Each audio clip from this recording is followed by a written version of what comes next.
안녕하세요, 댄청입니다. 안녕하세요, 홍 대표입니다. 오늘은 다이어트와 빵에 대한 얘기를 본격적으로 해요. 좋아. 보통 빵은 다이어트의 적이라고 많이 알려져 있잖아요. 적이지. 이렇게 나누게 적이라고. 적이지. 설탕, 버터, 크림 잔뜩 들어가 있는데 뭐 다이어트 할 때 빵집 가면 진짜 너무 힘들어. 그럼에도 불구하고 만약에 빵을 정말 좋아하는 사람들이 먹을 수 있다면 뭐 먹을 수 있는 빵이 어떤 게 있을까? 무조건 호밀통밀이지 뭐. 그게 이제 GI 지수가 호밀통밀이 낮더라고. 현저히 낮다고. 그리고 이게 되게 재밌는 부분은 이건데 사실 흰쌀이 GI 지수가 겁나. 어마어마하게 높더라고. 이거 의사 선생님이 현미 먹으라는 게 다 이유가 있어. 이 콘텐츠로 하는 거 되게 안 좋아했잖아요. 나 별로. 우리가 흰쌀을 까는 거는 흰쌀밥 대 빵 다이어트에 어떤 게 더 좋은 것인가로 얘기를 하자라고 했더니 야 그거는 공격받아. 공격받지. 위험한 일이야라고 하더라고. 왜냐면 나도 공격하면서 지금 마음이 드는데. 근데 흰쌀밥이 진짜로 주스가 바게트 공장에서 만든 거랑 비슷해. 크게 다르지 않아. 바게트 까는 영상이 되게 많아요. GI-주스 높다고. 엄청 많아요. 공장에서 찍어낸 바게트는 분명히 굉장히 높아. GI-주스 굉장히 높아. 그러면 근데 흰쌀이 더 높아. 별로 다르지 않아. 조금 낮아. 별로 다르지 않다는 거야. 그러니까 이게 되게 웃긴 거야. 그러니까 다이어트를 말하는 사람들은 흰쌀밥을 적나라하게까지는 못하는데 빵은 까요. 근데 이제 물론 고민을 했어. 하도 홍 대표님이 흰쌀밥은 위험하다 라는 얘기를 하길래 근데 흰쌀밥을 먹는 게 곧바로 살이 찔까라고 했을 땐 그건 아닐 수 있다는 생각했던 게 우리가 흰쌀밥을 먹을 때 사실 쌀만 먹지는 않잖아. 그치, 반찬을 같이 먹지. 사실 나물류나 뭐 단백질도 이제 늦게 소화가 되니까 이제 빵의 억울한 누명은 흰쌀밥이나 빵이랑 크게 다르지 않은데 오히려 크라상 같은 경우에는 GI-주스가 생각보다 낮아요. 많이 낮아요. 50대예요. 맞아. 근데 이게 왜 그럴까 생각해봤더니 버터가 들어가잖아. 지방이 들어가니까 지방은 소화가 늦잖아요. 맞아. 그러니까 지방이랑 밀가루랑 섞이니까 이게 소화 흡수가 느린 거야. 그러니까 사람들이 빵을 먹으면 무조건 살이 찐다라고 생각하고 무조건 당이 빠르게 오른다고 생각하는데 의외로 안 그런 거지. 사람들이 일반적으로 말하는 빵이랑 우리가 말하는 빵이랑 다른 거지. 완전 다르기 때문에 식빵. 이거는 다이어트에 완전 적이지. 근데 이거 딸기잼 발라면 못 참지 이것도. 근데 그 식빵은 진짜로 까고 밀가루랑 설탕 아니야? 백밀가루에 설탕이잖아. 야, 근데 너 되게 건전한 얘 들었다. 나는 내가 좋아하는 슈크림빵이나 단팥빵 이런 거 얘기할 줄 알았는데. 아니 그 식빵부터 시작하는 거지. 근데 슈크림이나 단팥은 뭐 기본적으로 설탕이 들어가잖아요. 아니 팥도 그 왜 저희가 컨테이너 베이킹맘에서 먹었던 팥빵은 안 달잖아요. 그거는 팥을 직접 삶아가지고 이렇게 다 한 건데 보통 이제 우리나라에서도 팥을 직접 하시는 분들도 있지만 기존에 공장에서 나온 팥을 쓰시는 분들도 많거든요. 그러니까 공장에서 쓰는 팥은 설탕이 많이 들어가기 때문에 무조건 이건 살이에요. 이것도 근데 그 공장용 팥도 가격대에 따라서 또 달라. 또 달라. 그러니까 좀 저렴한 거는 설탕 많이 들어가고 곱게 갈아가지고 이거는 보는 순간 야 이거 먹으면 직방이다라고 딱 드는데 그래서 좀 좋은 거는 팥이 알갱이가 좀 살아있어. 아니 그리고 좀 덜 달아. 그래도. 팥이 GI-주스가 되게 낮아요. 팥 자체는 그럼 팥빵도 어떤 팥을 쓰느냐에 따라서 GI-주스가 낮을 수 있겠네. 그 설탕을 얼마나 넣느냐에 따라서 이건 되게 다를 수 있는 거예요. 근데 문제는 시중에서 파는 단팥빵은 대부분 설탕을 많이 넣은. 왜냐면 단팥빵은 사실 단맛을 먹잖아. 근데 이제 그 컨테이너 베이킹맘도 그렇고 우리 거래처 중에 플랑드 봉봉이라고 있는데 근데 거기 플랑드 봉봉 사장님은 팥을 얼마 사나 1톤을 해가지고 따로 1톤을 사온다고? 주문해서 따로 팥을 만들어. 찹쌀떡도 만드시고 팥빵도 만드시고 하는데 맛있어.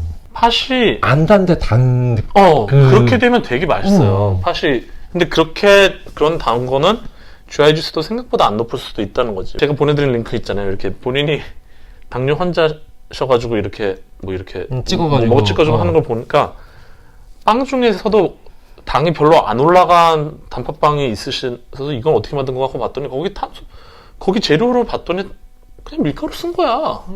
그리고 팥도 들어간 거야. 근데 GI-주스가 혈당이 빨리 안 올라. 그러니까 이거는 팥이 그만큼 안 달겠죠. 이게 팥빵도 팥을 어떻게 만드느냐에 따라서 다르고 제 생각엔 크림은 사실 베이스는 지방이잖아요. 그쵸. 근데 거기 설탕을 얼마나 넣느냐에 따라서 맞아. 내가 빵을 정말 좋아한다. 근데 살은 빼야 된다 라고 하면 믿을 만한 베이커리, 신뢰할 수 있는 베이커리를 뚫는 게 중요한 거지. 그리고 거기서 통밀빵, 호밀빵에 올리브 오일만 딱 뿌려 먹으면 게임 끝. 아니 근데 나 여기서 맛있게 먹으면서 근데 여기서 이제 혈당 궁금한 나죠. 게 또 그거예요. 우리가 그때 내가 영상 링크 하나 보여줬잖아. 그 혈당 이렇게 하시는 분이 통밀빵 먹고 그 영상이 2개나 있는데 어마어마하게 GI가 혈당이 오른 거야. 쭉 올라가요. 왜 그런 걸까요?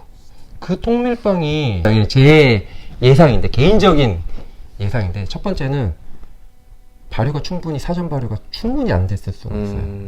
좀 그 가능성이 제일 크고, 두 번째는 통밀만 100%로 하는 게 아닐 거예요.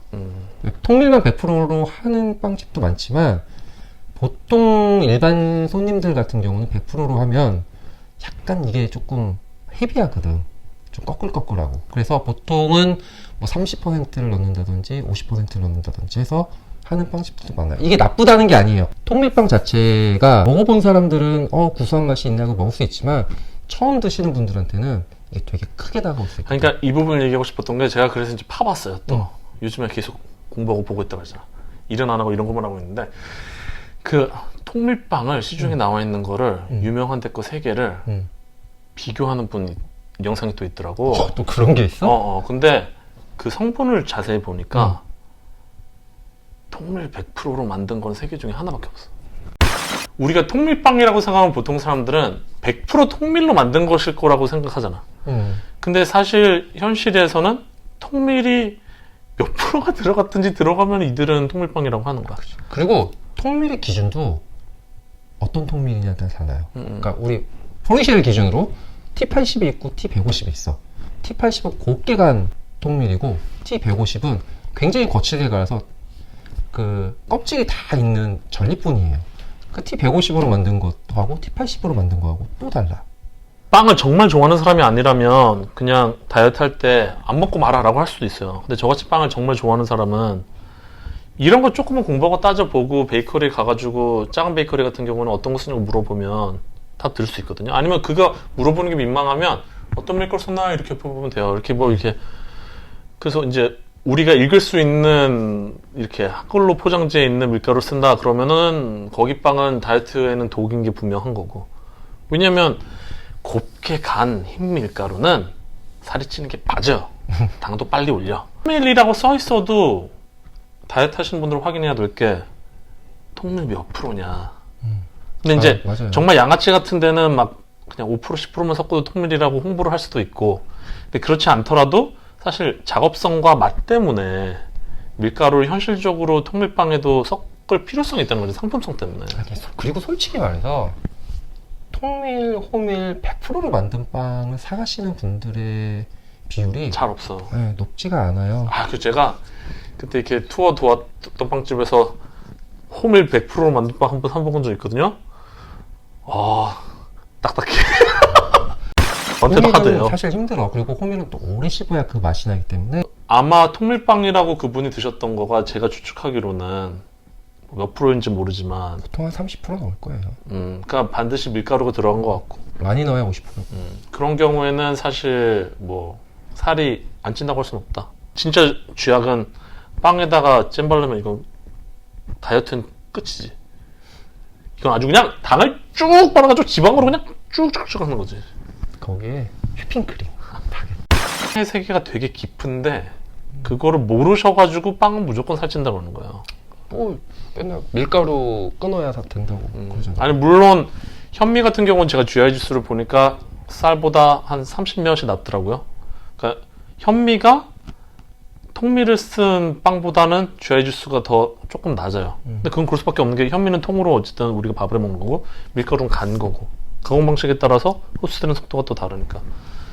그러니까 당연히 아무리 통밀이라고 해도 현미밥 먹는 것만은 못하지 다이어트. 그렇지. 하지만 빵을 참을 수 없는 사람도 있잖아. 그렇지. 그런 사람들은 조금 어느 베이커리가 어떤 밀가루를 어떻게 쓰나를 보고, 빵을 다이어트 때 당연히 원칙적으로는 뭐 안 드시는 게 도움은 더 되지만, 정말 땡길 때는 자세히 보고 먹으면 오히려 조금, 왜냐면 다이어트 할 때 제일 힘든 게 사실 식욕 참는 거고 다이어트 끝나고 폭식하지 않는 건데, 그러려면 중간에 한 번씩 먹어줘야 되거든요. 먹고 한 30분 걸으면 돼. 그러니까 30분 걷는 것만으로는 안 돼. 빵 칼로리로 봤을 때는. 근데 한 번씩 이렇게 욕구를 해소해 주는 게 다이어트에 오히려 더 도움이 될 수 있죠. 근데 그럴 때 가능하면 좀 골라서